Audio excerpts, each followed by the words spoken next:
pillar that holds my life. Master Jesus, you are the pillar that holds my life. Master Jesus, you are the pillar that holds my life. Ọlọ́run mi, ìwọ lójú tí mo fi ríran, ìwọ ní kọ́kọ́rọ́ tí mo fi ń ṣílẹ̀kùn, ìwọ lórí tí mo ń kọ́, iná ayé ẹ ò jẹ́ kó jó mi run, kí ni mo ní tí mo lè mú wá o, mo wólẹ̀ mo yíra bàbá Ọlọ́run mi. Òpó tó gbélé ayé mi ró, ẹ ṣé o bàbá. Òpó tó gbélé ayé mi dání, ẹ ṣé o bàbá. Ojú tó ń ṣọ́ mi tí kì í sùn rárá, etí tó ń gbọ́ mi nígbà tí mo bá ké pè, abiyamọ tó pọ̀n mí ó tí kò jẹ́ n jábọ́. Ẹ ṣé o bàbá. Èmi wò mo wò, èmi wò mo wò, èmi wò mo wò yíká, mo rí pọ́pẹ́ yẹ.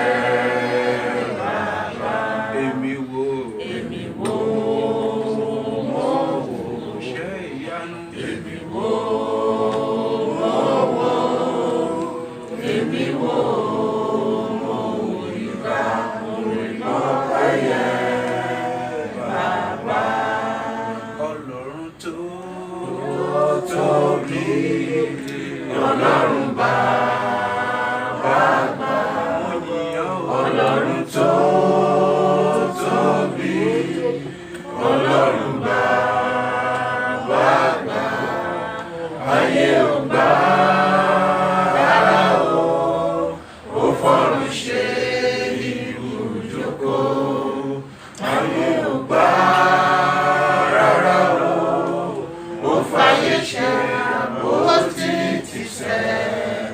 Ọlọ́run tó tóbi, Ọlọ́run bàbá àgbà, Ọlọ́run tó tóbi, Ọlọ́run bàbá àgbà, Ọlọ́run tó tóbi, Ọlọ́run bàbá àgbà, ayé ò gbà ṣe ibùjókòó, ayé ò gbà rárá o, ó fàyè ṣe. Bàbá mo dúpẹ́ pé àánú rẹ̀ kún ayé mi lójú, mo dúpẹ́ pé ò farapamọ́ di ayé mi níyà. Àwọn kan wà tó ń gba àdúrà ṣùgbọ́n tọ́lọ́run ti dá wọn lóhùn nígbà wa, ṣùgbọ́n tí àwa pẹ̀lú ìwọ̀nba àdúrà tí a ń gbà ó ń fi ìyanu ó lámì ìwé ni yóò máa bá àwọn tó gbàgbọ́ lọ. Kò sí àmì tó fẹ́ jólé sùn ojú jí, ó fẹ́ jẹun ó dẹ̀ oúnjẹ jẹ. Àwọn kan wà for the past 2 weeks wọn tí wọ́n oúnjẹ jẹ, kì í ṣe pé wọn ò lówó náà, ó lè má oúnjẹ ní máa lọ lẹ́nu wọn, kì í ṣe nígbà táyọ̀ wà ní àfihàn jẹ́ bí kò ṣe fún àánú Ọlọ́run tó dúró láti lè mú akí ajẹ́ àánú dúpẹ́ lọ́wọ́ náà. Bàbá mo dúpẹ́ pé àánú rẹ̀ kún mi lójú, mo dúpẹ́ pé òfarapamọ́ jẹ́ ayé mi níyà, mo dúpẹ́ pé òun kílẹ̀ ó ga jù mí lọ gbogbo èrò táwọn jẹ́ ó ṣe mú mi lórí ó yẹ ká lẹ́nu kí a gba àdúrà ní orúkọ Jésù ní orúkọ Jésù. Mo sọ ní last program wa ṣé program mo ní kò sẹ́ni wá gbẹ́kẹ̀lé Ọlọ́run ebi kọ̀ọ̀kan ò lè pa. Amen. Bíbélì ní ọmọkùnrin náà máa ṣaláì ní ibi àti máa pa wọn. Ó ṣùgbọ́n tó bá gbẹ́kẹ̀lé Olúwa kì í ṣaláì ní ohun tó dára. A lọ dúpẹ́ lọ́wọ́ bàbá mo dúpẹ́ tó ń ti ọ̀rọ̀ lẹ́yìn nínú ayé mi. Ó lè mi yóò pèsè fún gbogbo àìní ní pẹ́pọ̀ àti nínú òru. A lọ gbàdúrà lọ dúpẹ́ lọ́wọ́ náà. Bàbá mo dúpẹ́ tó ń ti ọ̀rọ̀ lẹ́yìn nínú ayé mi. Mo dúpẹ́ kó fara pamọ́ jẹ ayé mi níyà. Mo dúpẹ́ pé gbogbo ọ̀nà ní gbogbo ìgbésẹ̀ kí ìgbésẹ̀ tí mo gbé wọn ti ọ̀rọ̀ lẹ́yìn mo ń ṣàánú fún mi ó fà á fún ayé mi yá àdúrà ọpẹ́.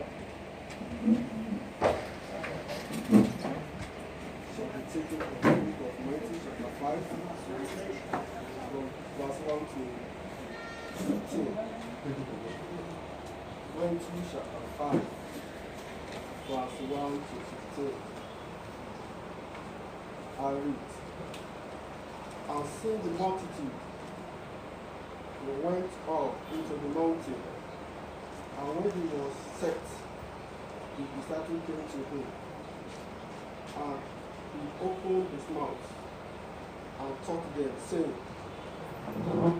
Blessed are the poor in spirit, for theirs is the kingdom of heaven. Blessed are they that mourn, for they shall be comforted.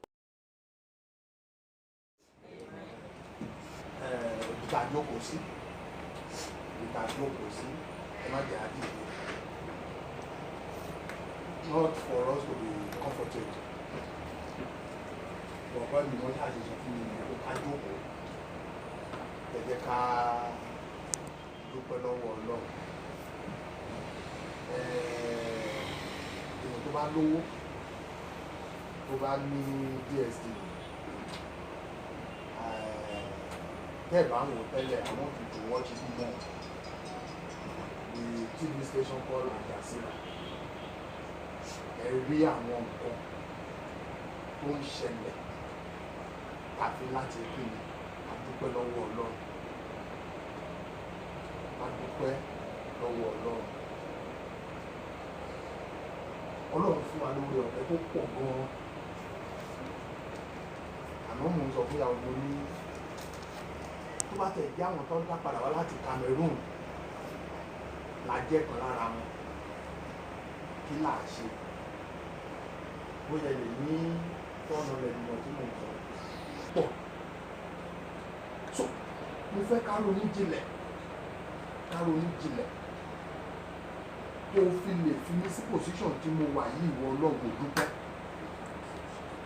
Mo yìn ẹ́ lógo, mo fi ọlá ìyìn ògo fún orúkọ rẹ nítorí pé ẹlòmíà máa wà lóhùn ò lówó lọ́wọ́ láti ṣe ọlọ́tọ̀ mi. Ṣùgbọ́n oore ọ̀fẹ́ tọ́lọ́run fún wa gẹ́gẹ́ bí ọmọ ẹ̀ kò láfiwé, kò lóǹkà. Ẹjọ́ níbi tá a jókòó sí, ẹ jẹ́ ká ronú jinlẹ̀, ká dúpẹ́ lọ́wọ́ Ọlọ́run bóyá òun àdúrà ọpẹ́.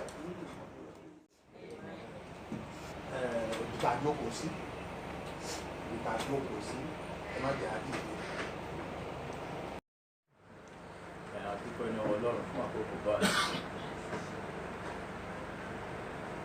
Bíbélì sọ wá wípé Jẹ́ríkò sí àgágá, ó ní kò sí ohun tí ó wọlé, kò lè sí ohun tí ó jáde.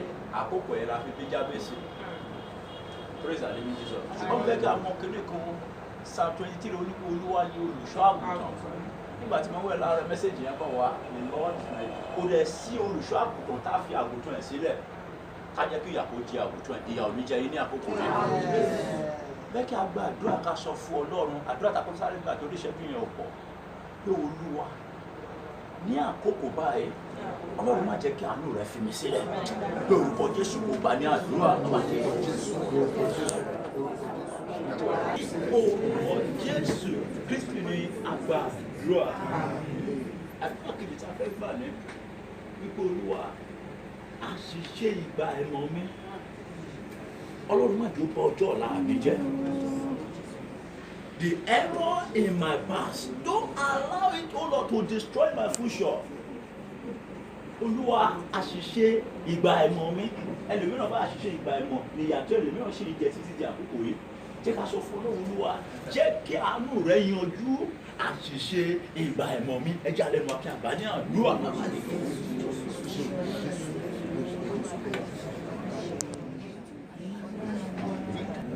Olúwa wá. And when the mercy of God is with us, one thing that we need in this period of time, we need someone that will stand in the gap for us. Ìṣẹ̀lẹ̀ kan ṣẹlẹ̀ nínú ìwé Esther chapter 7 yẹn, ọba mi lọ kọ ẹ̀bẹ̀ láti fọ́. So we are sold, and I am my people, to be destroyed, to be slain, and to perish. But if we had been sold for bondman and bondwoman, I had hid my tongue, although the enemy could not countervail the king's damage. Then the king Ahasuerus answered and said unto Esther, the queen, who is he, and where is he? And thou presumed in his heart to do so. And Esther said, the adversary and the enemy is this wicked Haman. Then Haman was afraid before the king and the queen. And the king arising from the banquet of the wine in his wrath went into the palace garden. And Haman stood up to make request for his life to Esther the queen. For he saw that there was even determined against him by the king. Then the king returned out to the palace garden unto the place of the banquet of wine. And Haman was fallen upon the bed whereon Esther was. Then said the king, will he force the queen also before me in this house? And as the word went out of the king's mouth, they covered Haman's eyes. And Haman, one of the chamberlain, said before the king, behold also the gallows 20 beds, quite height, which Haman had for Mordecai, who had spoken good for the king. Bọ́ ohun tí ọ̀tá rò pé kó ṣẹlẹ̀ sí ẹ, orí ara wọn fi gbé ní orí. And ohun tó ṣẹlẹ̀ ni pé someone stand in the gap for him. If God can raise someone for you this period of time, àwọn èèyàn máa wò pé báwo ni àwọn èṣe náwó. Torí pé the person will be so careful. Ó dàbí ètò ìmọ̀sán ìdè sí bàbá ẹ̀ ó yẹ kó ti tán o. Ó dàbí oúnjẹ mi rò pé oúnjẹ yẹn báàgì ráìsì látọjọ́ sí pẹ̀lú àwọn mẹ́rin nílé ó yẹ kó ti tán o. Because Ọlọ́run ti gbé ẹnìkan tó dín àyè bẹ̀yẹn. Ọlọ́run gbé Esther láti dín àyè yẹn fún Mordecai. Haman tí wòó gbé ìwọ yìí kí ni ẹ́ ó ṣe kí ni àsìkò ti tó àti lọ sọ fún Ọlọ́run Olúwa jẹ́ kí àánú yẹn jẹ́ kó gbé olórí tí ò di ibẹ̀ fún mi. Olúwa gbé dìde fún mi ní àárọ̀ yìí ní ọ̀sẹ̀ yìí àti nínú oṣù yìí àti ní ìyókù tí pírọ̀dù yóò fi kọjá jẹ́ ká lè máa kí àgbà ní àdúrà bàbá ní orúkọ Jésù bàbá ní orí àti rẹ ọ̀rẹ́ tí ò dí ààyè fún mi ẹni tí ò dí ààyè oúnjẹ fún mi ẹni tí ò dí ààyè owó fún mi ẹni tí ò dí ààyè fún mi àwọn ohun tí mo nílò ní àkókò yìí Ọlọ́run ẹni tí ò dí ààyè bẹ̀ fún Ọlọ́run gbé dìde bí o ti gbé Esther dìde Ọlọ́run ó ní if I can find favour in your sight, O King, ó ní ẹ̀rí ojú rere Ọlọ́run sọ fún Ọlọ́run náà Father if I can find favour God I need favour I need your let your mercy speak for me O Lord Father let your mercy speak for me O Lord let your mercy speak for me O Lord o ṣé o Jésù Jésù Olúwa wa àdúrà yẹn kan tó kù lélẹ́yìn tó Olúwa tá a bá rí ẹnikẹ́ni tó nawọ́ òdì sí mi ní àkókò yìí má ní kéésì fún òkú lọ ṣọ́ọ̀ṣì fún òlírí ó yá lọ ṣọ́ọ̀ṣì lọ ṣọ́ọ̀ṣì ibi ò ní ṣẹlẹ̀ sí ẹnikẹ́ni wa Olúwa tá a bá rí ẹnikẹ́ni tó nawọ́ òdì sí mi ní àkókò yìí bí ní námánì ó ṣe fi ṣe kí ni ó ṣe fi ọwọ́ ara ẹ̀ ṣera ẹ̀ jẹ́ kí irú ènìyàn bẹ́ẹ̀ jẹ́ kó ṣe kí ni jẹ́ kó fi ọwọ́ ara ẹ̀ ṣera ẹ̀ pé orúkọ Jésù kò sọ ọ́ di àdúrà.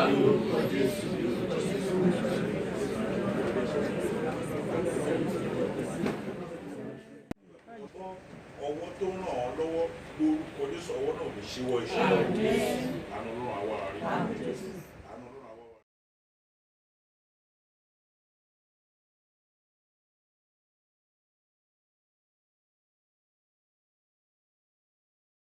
Perilous time shall come. This is one of the perilous times. These are signs of the perilous times, and that is why you must bring your mind close to God. This pandemic is to draw men close to God, is to bring men to God, to make men come closer to God.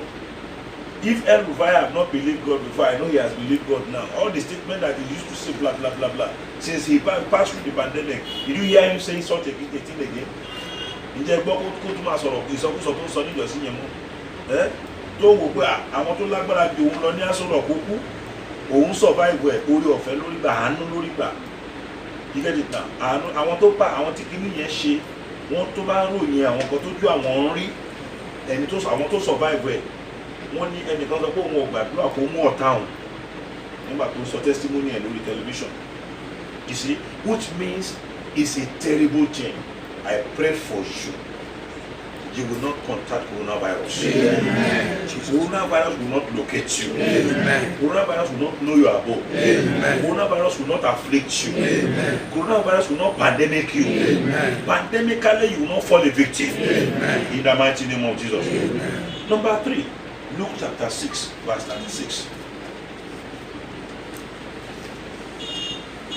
You must, if you want to enjoy the ultimate and the unlimited mercy of God, you must understand one single thing, that God is merciful. And if God is merciful, you as a child of God, you must do what? You must be merciful. God is merciful. Luke chapter 6, verse 36. He said, be merciful, just as your Father. Just as your Father. Say Father. Father. I can hear you. Father. Better one. Father. Just as your Father is what? Is merciful. You can imagine if God say be merciful just as your, which means we are personalizing God into our life. Now, as children of God, you must be the replica of God in the direct similitude of life. Sorry, my language may be too high, but I want to round up quickly. But kí ni ohun tí mo sọ ni pé tó bá fẹ́ jẹ́ ọmọ Ọlọ́run tó tọ́, a gbọ́dọ̀ jẹ́ ọmọ Ọlọ́run tó jọ Ọlọ́run. Wọ́n ní dádì ọmọ yìí wọ́n ṣe kí ni ó máa jọ yín o, àbí wọ́n sọ fún yín rẹ̀ náà, wọ́n máa sọ bẹ́ẹ̀. Ẹnìkan wo bí ọ̀rá ní àti bí ọdún dẹ̀gbẹ̀lú dàbí ìdájí ẹ̀ wọ́n ṣe kí ni o, wọ́n jọra wọn. Kí ló fà á ni wípé wọ́n ti pọ̀ ọmọ ẹ bàbá ẹ̀ ni. Now tí àwọn ènìyàn bá lè rí wa gẹ́gẹ́ bí ọmọ Ọlọ́run, wọ́n rí àjọ Ọlọ́run, ìfijọ Ọlọ́run nínú ayé wa nípa àánú Ọlọ́run, nípa kí ni o, àánú Ọlọ́run, á jẹ́ wípé ìṣọmọ Ọlọ́run. Ohun tó mú wa jẹ́ ọmọ Ọlọ́run, òun ni wípé àjọ Ọlọ́run nínú àánú. Ó ní just be merciful just as your Father is what? Is merciful. Just as your Father is merciful. Praise the Lord. Amen. Grace to be merciful, God will give it to you in Jesus' name. Amen. Number 4, Romans chapter 9, verse 15. Romans chapter 9, verse 15.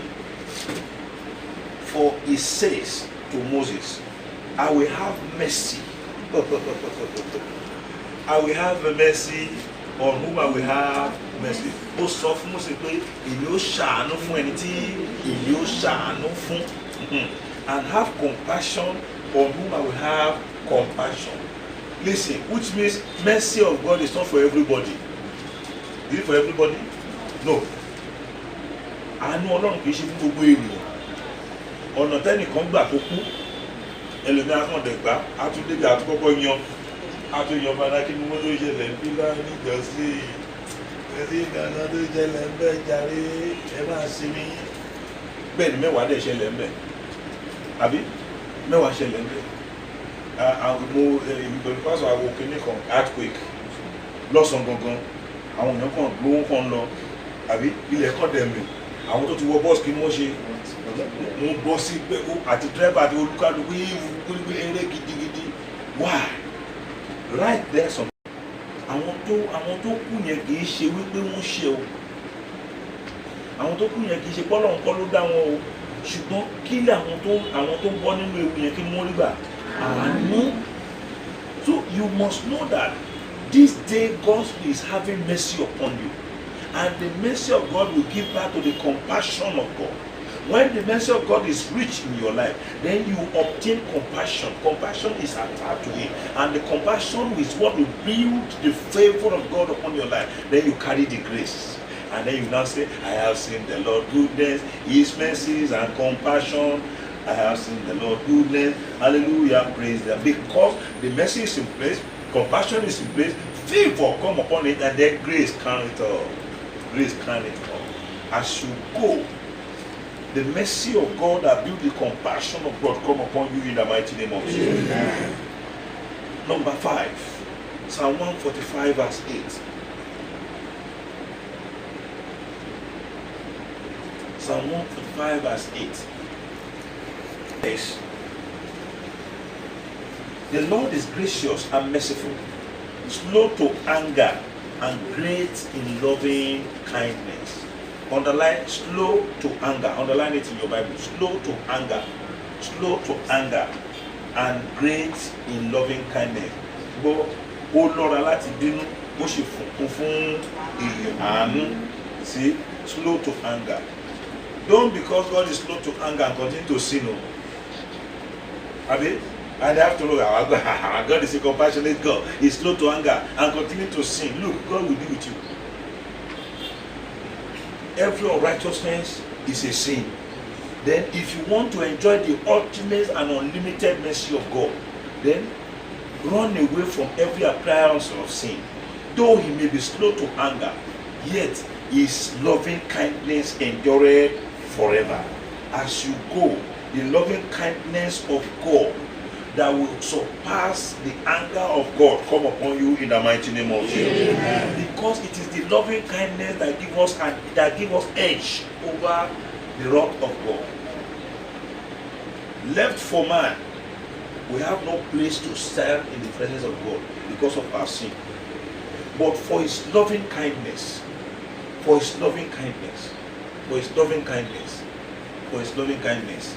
Ẹ jẹ́ ká wo ìjọba tí ìjọba pẹ́ gbófin kalẹ̀. Ẹ wo Governor Wike. Ẹ gẹ́ tẹ̀ ẹ́ sìn. Àwọn kan hate nǹkan tó ń ṣe. But lẹ́gbẹ̀ẹ́ kan, èmi like nǹkan tó ń ṣe. Though he's not supposed to be doing those things as governor. But ẹ bá wo kò lọ bá àwọn tálákà. Táwọn olómú. Àwọn tó fi gbé àwọn lágbára di òfin lọ. Ẹ gẹ́ tẹ̀ sà. Àwọn millionaires àwọn tó mú ó dẹ̀ pound mọ́tò wọn ó dẹ̀ auction ẹ̀. They are going to auction those vehicles tomorrow. Ó dẹ̀ sọ fún wọn pé nobody should come and meet him and plead. Ṣebí olówó lò ṣe tẹ̀lé òfin ìjọba. Àwọn màálù àtàwọn èèyàn tó mú nínú màálù ó arrest gbogbo àwọn màálù gbogbo àwọn èèyàn tó mú nínú màálù. Gbọ́ ẹmọ nǹkan tó wá sọ ń sìn ó ní àti màálù àti tírélà màálù ó máa ṣe kí ni ó máa tà á. Ó mì pẹ́ni tó ní màálù àtẹni tó ní tírélà ṣe kí ni ó á pàdánù ẹ̀. Lórúkọ Jésù wọn ní ta ọ́ tòkòtòkò. Wọ́n ní nírú àkókò yìí wọ́n ní wọn ní ta ọ́ tòkòtòkò. They will not auction your life. They will not auction your destiny. But listen to me. Don't overlook or ignore the mercy of God. We're talking about the mercy of God. Number 6. Matthew chapter 9 verse 13. You must understand that you need to learn something from God. And what do you need to learn? The compassion of God. You need to learn the compassion of God if you want to enjoy the ultimate and unlimited mercy of God. To enjoy, if you are writing, to enjoy the ultimate and the unlimited mercy of God, you must learn compassion. He said, but go and learn what this means. I desire compassion and not sacrifice. There is a clear difference between compassion and sacrifice. But some people they want to mean sacrifice to be compassion. No, he said, I desire compassion, not what?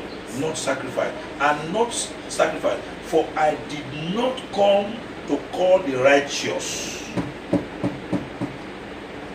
I did not come to call the righteous, and that's why. I did not come to call the righteous, but I have come to call the sinners. The sinners.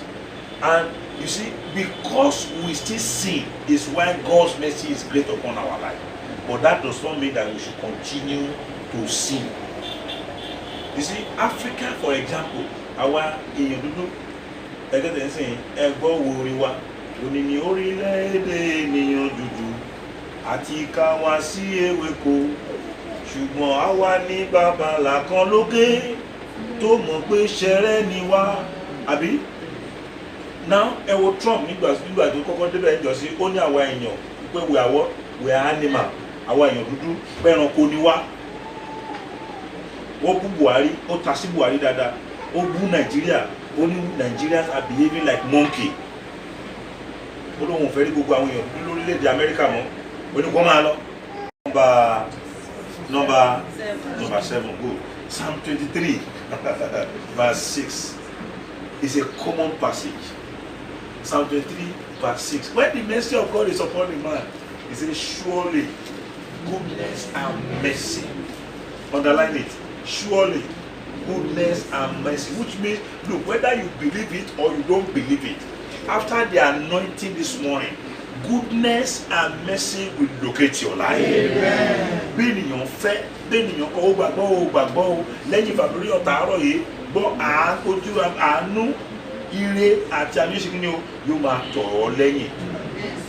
Sọ fẹ́ tó wà lẹ́gbẹ̀ẹ́ pé ire àti àánú yóò máa tọ̀ èmi lẹ́yìn. Èmi ò lè sọ tiẹ̀ o, sọ fún dáadáa, sọ fún fọwọ́ tọ̀ kó sọ fún. Ìyẹn túmọ̀ sí pé o fẹ́ kí ìwọ náà gbọ́ kó o náà gbàgbọ́ bó ṣe gbàgbọ́, wá bi léèrè pé ṣé o gbàgbọ́. Do you believe? Kí ló sọ? O gbàgbọ́, ó dà tó bá ti gbàgbọ́ bẹ́ẹ̀ mi náà ṣe gbàgbọ́ bó o ti ń lọ lọ́sẹ̀ yìí, lóṣù yìí, lọ́dún yìí, ire àti àánú tẹ́nikẹ́ni ò lè dádúró, tẹ́nikẹ́ni ò lè fà sẹ́yìn wíyá lọ gbà. Amen. Amen. Number 8, Psalm 100. Verse 5. I have a long list of people, but I will stop at number 12. Number 8. He said, for the Lord is good, his loving kindness is everlasting, and his faithfulness to all. Then the ultimate mercy of God will not depart from your life. Amen. It will surely come to your life. Amen. Number 9. Micah chapter 6 verse 8. Micah chapter 6 verse 8. Micah chapter 6 verse 8. Are you there? You must be able to differentiate between the good and the bad. Do what is good. Run away from the bad. This is a period that people indulge in sin. Abi, kò síbi iṣẹ́, kò sọ́fíìsì, kò sóko, kò sódò. Abi, this is the period that a lot of people indulge themselves in what? In different kind of sin. Irú àkókò yìí làpọ̀lọpọ̀ èèyàn ti ara wọn bọ́ inú àwọn ẹ̀ṣẹ̀ oríṣiríṣi. Tẹ́ bá tó follow àwọn, tẹ́ bá ń ka àwọn news oríṣiríṣi, ẹ wá ka pépà, ẹ máa gbọ́ oríṣiríṣi àwọn ẹ̀ṣẹ̀, àwọn ìwà ọ̀daràn, ìwà ipá. Ẹlòmíà lọ gbóúnjẹ èèyàn nulẹ̀, ẹlòmíà lọ báyàwó oníyàwó nulẹ̀, ẹlòmíà lọ gbọ́kọ́lọ́kọ nulẹ̀, ẹlòmíà lọ bá àwọn tí ò yẹ kó gbọ́, tí ò yẹ kó ti gbọ́, àwọn ìwà rádaràda àwọn wá wèrè. Ẹlòmíà ṣe kí ni o, a máa wù irú àkókò tíjà máa ń ṣẹlẹ̀ ní ọkọ ò lọ bí iṣẹ́, ìyàwó ò lọ bí iṣẹ́, ṣáà ní jẹun láàárọ̀ ẹni ìyẹn náà ní fi mí so oúnjẹ.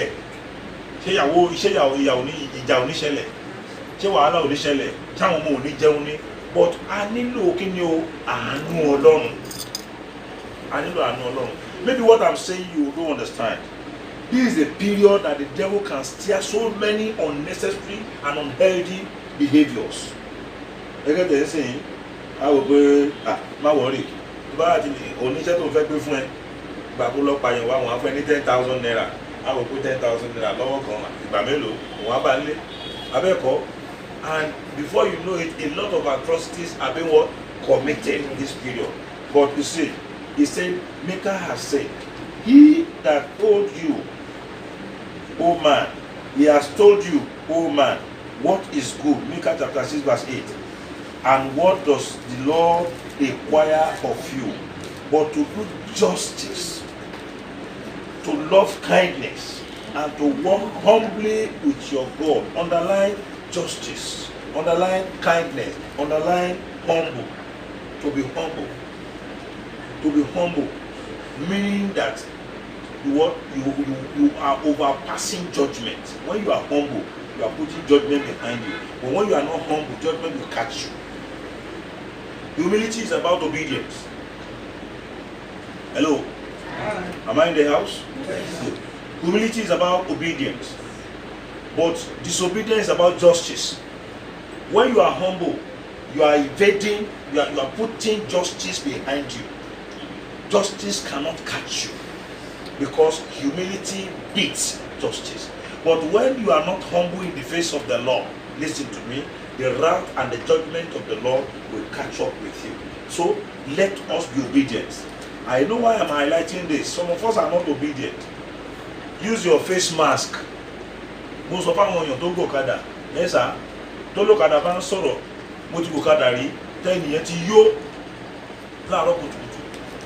Ẹgẹ́ tẹ̀ sí mo dẹ̀ gbogbo gáràjì ó gbé mi bó ṣe ń sọ̀rọ̀ ọlọ́run ló ní kí n má káchífù lọ́wọ́ mo kàn ṣáà fà káchífù yẹn ṣe báyìí gbogbo ọ̀rọ̀ ìtọ́ ẹnu ẹ̀ gbogbo bó ṣe ń lọ yẹn orí mi ló ń ṣe kíni o ló ń jábọ́ sí mo dé gáràjì mo ń wá omi bí ọwọ́ tà mo ṣe kíni o mo fi bọ́ ojú mi mo fi fọ orí mi.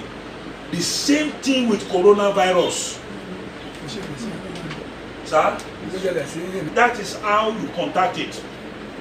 Ẹlòmíì mo lè má gbà ẹ́ lọ́wọ́ o lè má jókòó síbi dání tó ní jókòó sí ọ̀kọ́ kàn jẹ́ pé through the air, that is the essence of the mask. So the mask now is what is the loving kindness, humility. Now when you avoid the mask, judgment will do what? Will catch you, will fall on you, because the judgment of coronavirus. So we have to educate ourselves too. Coronavirus wọ́n sọ ó rí lo ẹ má jà tọ́ra wa ẹ má jà tọ́ra wa. I little níwọ̀nba orí ọ̀fẹ́ tọ́lọ́run fún mi I read little about medicals, and if you look at the virus, very tiny things are kò tó ẹ̀fọn mọ́mí àbó tó ẹ̀fọn àti ọgbẹ́ so the very just very kind of molecules. It's not visible, sir. It's not visible.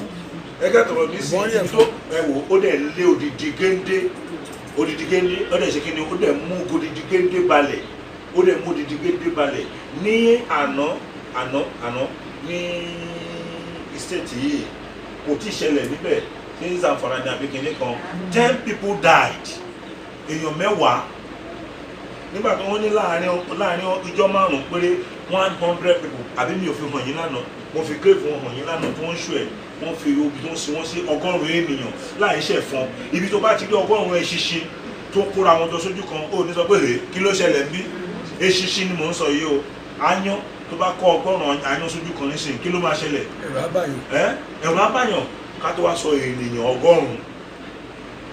100 ṣé ìlú yẹn ò ti run tán ṣé ìlú yẹn ò ti palẹ̀ mọ́ tán ẹgẹ́dẹ̀ ìsìn ẹ máa wo nǹkan táwọn ará Kánò sọ ìgbà sí wọ́n sọ pé àwọn Christian ló kó coronavirus wá pé they want to use it to reduce the Muslims ṣẹ́ni pé wọ́n ti fẹ́ kí ni bọ́ wọ́n ti fẹ́ kí ẹ̀sìn bọ́, and before you know it it will end up become mo sọ fáwọn ẹnìkan pé the only one thing tá a máa gbàdúrà fún ní sin pé there should be no revolution, because revolution is warming up now whether you like it or not.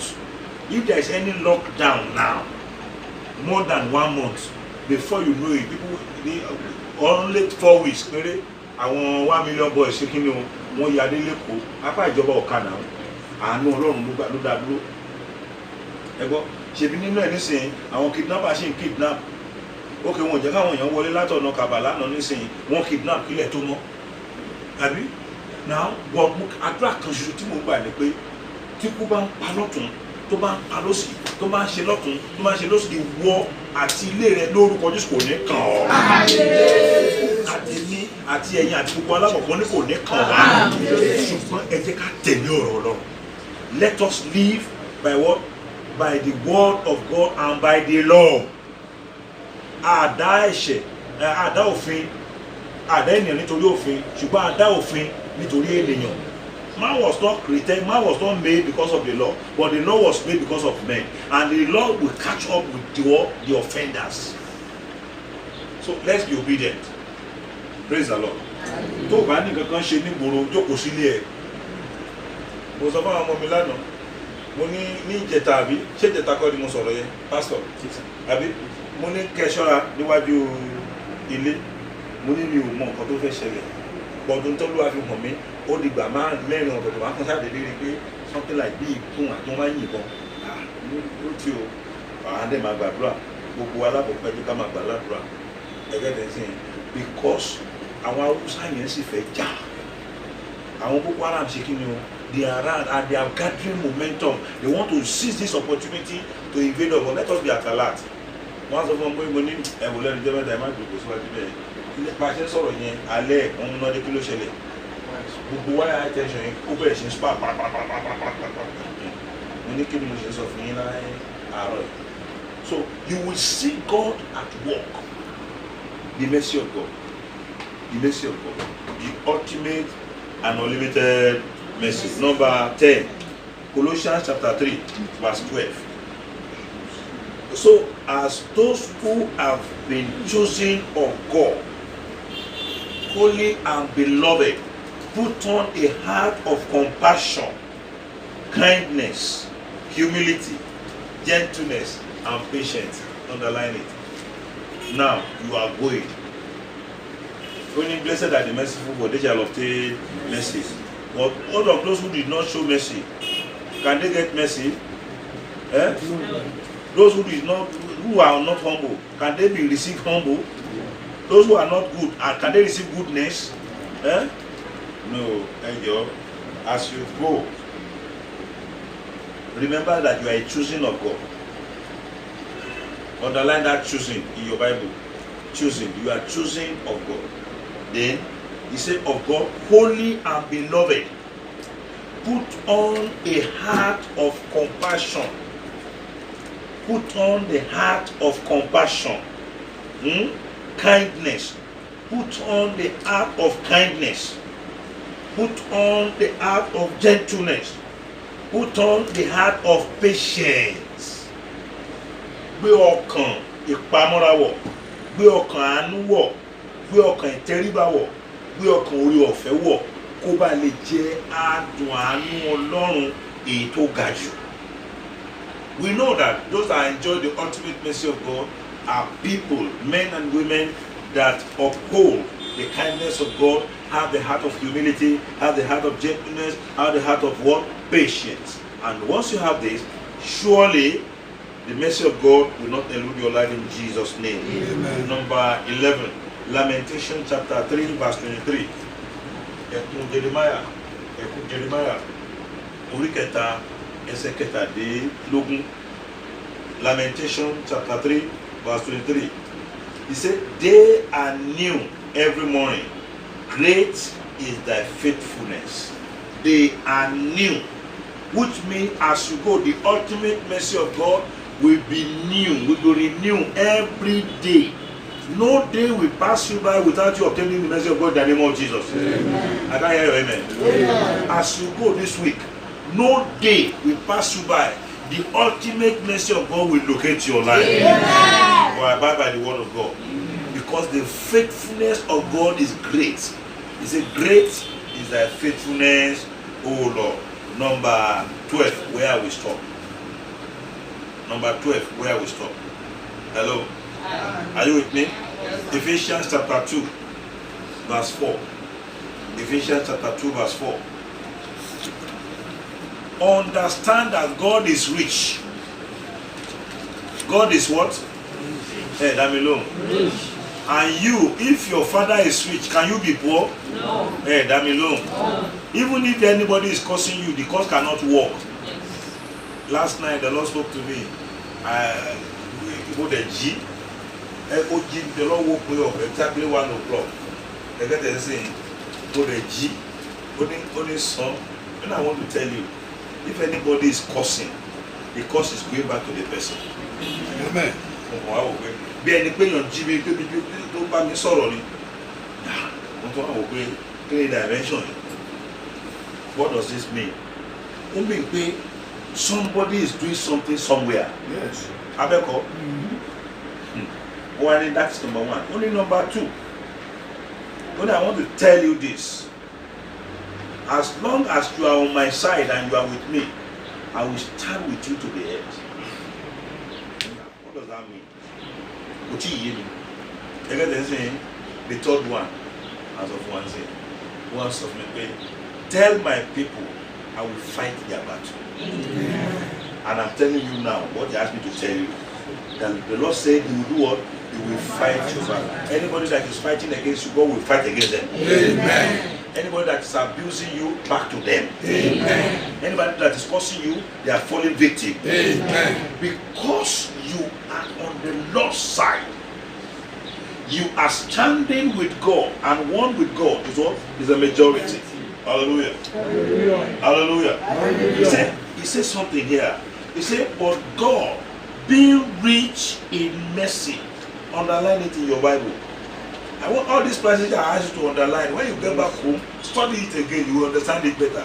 He said, but God, being rich in mercy, because of his great love with which he loved us. You see, it is the mercy of God that brings about the riches of God. It is by his mercy that we are rich. It is by his mercy that we are alive. It is by his mercy that we are where we are, and what he wants us to be. He said in 3 John verse 2, I wish above all things that you be in health, even as thy soul prospereth. Beloved, get this clear. This period of pandemic, this period of COVID-19, you need the strong mercy of God. And I said to you, in the most wonderful name of our Lord Jesus Christ, the mercy of God will envelop your life. Amen. The mercy of God will overtake your life. Amen. The mercy of God will cover you. Amen. Will give you a covering. Amen. Will give you a shield. Amen. Will give you a protection. Amen. As you go, you will not go void. Amen. You will not go empty. Amen. The hand of the Lord will be upon you. Amen. Let's be on our feet. Let's rise up and be on our feet. You need to open your mouth and talk to God. Let your mercy speak for me. Let your mercy stand in the gap for me. Lord, I have heard about your ultimate mercy. Let your ultimate mercy. Àánú rẹ tó ga jù. Àánú rẹ tó ga jù. Àánú rẹ tó ga jù. Let it fall upon my life, O God. Let it be revealed upon my life, O God. Have mercy upon me. And let your name be glorified. Thank you, blessed Redeemer. For in Jesus' mighty name we pray. Father, in the name of Jesus, we thank you for your word. We thank you for your goodness. Baba, let your word that bring up your ultimate mercy fall upon our life in Jesus' name. Thank you, Father. As we receive the anointing this morning, ultimate mercy, unlimited mercy, ultimate mercy, unlimited mercy. Last month it was unlimited grace, fresh grace. This one is ultimate mercy, unlimited mercy. Let it fall upon our lives. Amen. Thank you, Father. In Jesus' name. Father, let your ultimate mercy and unlimited mercy, let it come upon me and work for me in the name of Jesus. Ultimate mercy, unlimited mercy, come upon you in the mighty name of Jesus. Ultimate mercy, unlimited mercy, come upon you in the mighty name of Jesus. Ultimate mercy, unlimited mercy, come upon you in the mighty name of Jesus. Ultimate mercy, unlimited mercy, come upon you in the name of Jesus. Ultimate mercy, unlimited mercy, come upon you in the name of Jesus. Ultimate mercy, unlimited mercy, come upon you in the mighty name of Jesus. Yes, fast.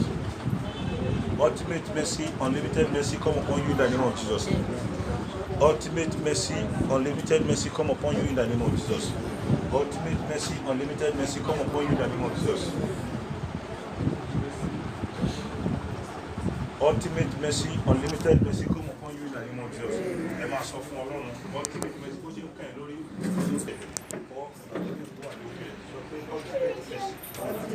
àánú tó ga jù, orí ọ̀fẹ́ tí kò lópin, àánú tí kò lópin, tẹ́nikẹ́ni ò lè dádúró, ọ̀nà ayé mi lọ, bóyá bẹ̀rẹ̀ sí sọ́bẹ̀.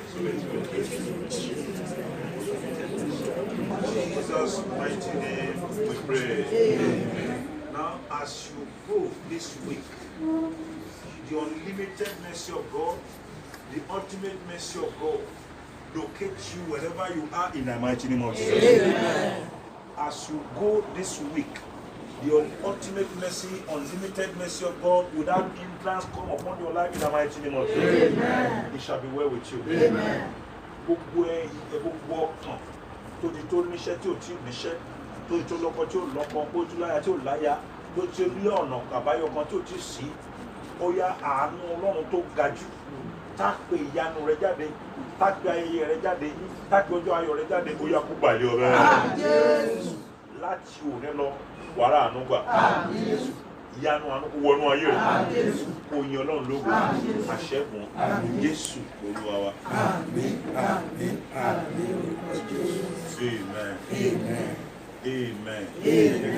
Ṣàánú fún ẹnìkan. Ọ̀rọ̀ méje ni mo fẹ́ sọ fún ọ láàárọ̀ yìí. Rí kó ṣàánú fún ẹnìkan. Rán ènìyàn létí, rán ẹni tó wà lẹ́gbẹ̀ẹ́ létí. Rí kó ṣàánú fún ẹnìkan. Rán ẹni tó wà lẹ́gbẹ̀ẹ́ létí. Fi ọwọ́ ọ̀tún ẹ lé ìfàmìlóyàn tó gbà yẹn. Now, as you go this week, the mercy of God that you did not beg for will come your way. Amen. As you go this week, ultimate mercy that the enemy cannot change, that the enemy cannot divert, will locate your life. Amen.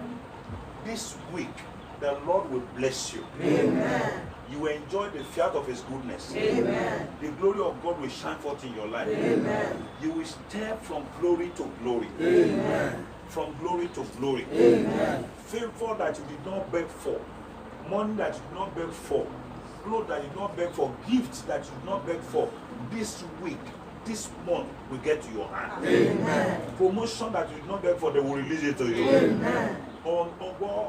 Unlimited mercy. Àánú tí ò lópin, wà máa wò pé báwo la ṣe ń ṣe bọ̀, báwo mo ṣe ṣe lé, báwo mo ṣe ṣe lé, báwo mo ṣe ṣe lé. Gbogbo tó yẹ kó o ti ní tó ò ní tó ti lé tọ́wọ́ rẹ ò tó. Nípa ìfàmìlóyún yìí ó yá ọwọ́ rẹ kó bẹ̀rẹ̀ sí tẹ̀ ẹ́. You will rejoice. Amen. You will be happy. Amen. Your mouth will be filled with laughter. Amen. So shall it be. Amen. So shall it be done. Amen. In Jesus' mighty name we pray. Amen. Amen. Amen. In Jesus' name. The grace and fellowship, the grace of our Lord Jesus Christ, the love of God, and the sweet fellowship of the Holy Spirit be with us now and forevermore. Amen. Surely, goodness and mercy shall follow us all the days of our life, and I shall dwell in the house of the Lord forever and ever. Amen.